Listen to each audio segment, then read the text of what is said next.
നൂറ്റാണ്ടിന് ശേഷം മനുഷ്യനെ ചന്ദ്രനിലെത്തിക്കാനുള്ള ആർടെമിസ് 2 വിക്ഷേപണത്തിന് ഒരുങ്ങുന്നു. വിക്ഷേപണത്തിന് മുന്നോടിയായുള്ള ബെഡ് റേസ് റിഹേഴ്സൽ നാളെ നടക്കും. റോക്കറ്റിൽ ദ്രാവക ഇന്ധനം നിറച്ചുള്ള പരിശോധനയാണ്.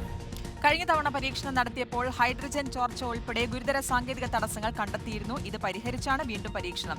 ഈ മാസം തന്നെ ആർടെമിസ് 2 വിക്ഷേപണം നടത്താൻ സാധിക്കുമെന്ന പ്രതീക്ഷയിലാണ് നാസ. ശ്യാമ സദാനന്ദനുണ്ട് വിശദാംശങ്ങൾ നൽകാൻ. ശ്യാമ, ചന്ദ്രനിലേക്ക് വീണ്ടും മനുഷ്യൻ, ഇതിപ്പോൾ ഏറ്റവും പ്രധാനപ്പെട്ട ഒരു ഈ വിക്ഷേപണത്തിന് മുൻപുള്ള പ്രധാനപ്പെട്ട കാര്യമാണ് ബെഡ് റേസ് റിഹേഴ്സൽ. അത് നാളെയാണ് നടക്കുക.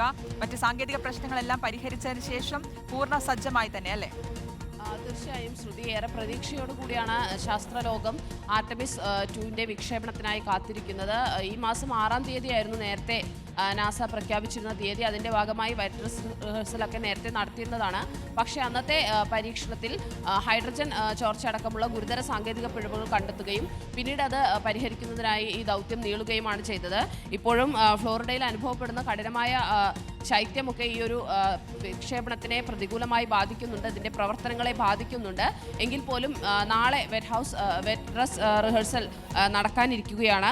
322 അടി 98 മീറ്റർ ഉയരമുള്ള വമ്പൻ റോക്കറ്റിലേക്ക് അതിശീതീകരിച്ച ദ്രാവക ഇന്ധനം നിറച്ചുള്ള പരിശോധനയാണിത്. കഴിഞ്ഞ തവണത്തെ ഈ പരിശോധനയിലാണ് ഹൈഡ്രജൻ ചോർച്ചയടക്കമുള്ള സാങ്കേതിക പിഴവുകൾ കണ്ടെത്തിയത്. ഇത്തവണ അത് പരിഹരിച്ചാണ് വീണ്ടും പരീക്ഷണത്തിന് ഒരുങ്ങുന്നത്. ഇത് വിജയകരമായി പൂർത്തിയാക്കിയതിനു ശേഷമായിരിക്കും ഈ ആർടെമിസ് 2 ദൗത്യം എന്ന് വിക്ഷേപിക്കുമെന്നുള്ള കാര്യം ഔദ്യോഗികമായി നാസ അറിയിക്കുകയുള്ളൂ. ഫ്ലോറിഡയിലെ കെനഡി സ്പേസ് സെന്ററിലാണ് ഈ വിക്ഷേപണം നടക്കുക. എന്തായാലും 1972 അപ്പോളോ ദൗത്യത്തിന് ശേഷമുള്ള ആദ്യത്തെ ചന്ദ്രനിലേക്ക് ആളുകളെ കൊണ്ട് വഹിച്ചുകൊണ്ടുള്ള ദൗത്യമാണ്. നേരത്തെ ചന്ദ്രയാനൊക്കെ പോയിരുന്നെങ്കിലും മനുഷ്യരെ വഹിച്ചുകൊണ്ടൊരു പേടകം പോകുന്നത് ഏകദേശം ഒരു അനേക വർഷങ്ങൾക്ക് ശേഷമാണ്. 10 ദിവസം നീളുന്ന ദൗത്യമാണ്. പക്ഷേ ഈ സഞ്ചാരികൾ ചന്ദ്രനിൽ ഇറങ്ങില്ല, ചന്ദ്രനെ വലം വെച്ച് തിരികെ വരികയാണ്. അതാണ് ദൗത്യമുള്ളത്. റീഡ് വൈസ്മാൻ ആണ് ഇതിൻ്റെ ദൗത്യ കമാൻഡറായിട്ടുള്ളത്.